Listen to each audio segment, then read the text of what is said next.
جو شخص حرام کھاتا ہے اس کے تمام اعضاء گناہ میں پڑ جاتے ہیں۔ انسان کا سب سے بڑا کارنامہ یہ ہے کہ وہ اپنے دل اور زبان کو قابو میں رکھے۔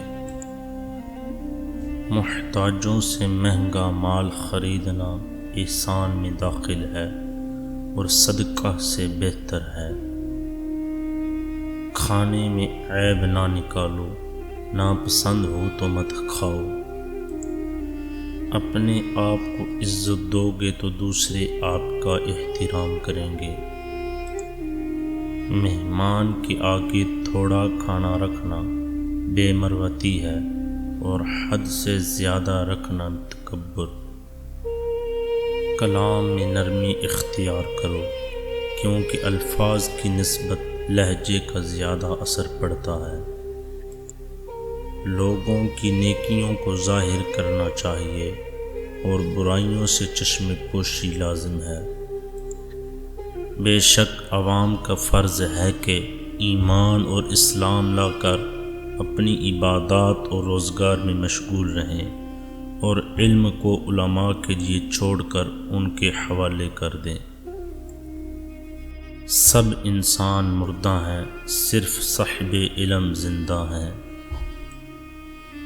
سب عالم و فاضل سوئے ہوئے ہیں، صرف صاحب عمل بیدار ہیں۔ اپنے آپ کو بہتر سمجھ لینا جہالت ہے، ہر آدمی کو اپنے سے بہتر سمجھنا چاہیے۔ حادثات زمانہ کو برا کہنا گویا خدا کو گالی دینا ہے۔ مخلوق سے ایسا معاملہ کرو جو ان سے اپنے حق میں پسند کرتے ہو۔ تکلف کی زیادتی محبت کی کمی کا باعث بن جاتی ہے۔ تم پردے میں وہ کام نہ کرو جو لوگوں کے سامنے نہیں کر سکتے۔ محتاج کو مہلت دینے میں کوئی احسان نہیں بلکہ عدل انصاف ہے۔ طالب دنیا سمندر کا پانی پینے والے کی طرح ہے کہ جس قدر پیتا ہے پیاس اور لگتی ہے۔ دعوت قبول کرنے میں غریب امیر کا فرق نہ کرو۔ ہر لکھنے والے نے فنا ہو جانا ہے، لیکن لکھی ہوئی چیز ہمیشہ باقی رہے گی۔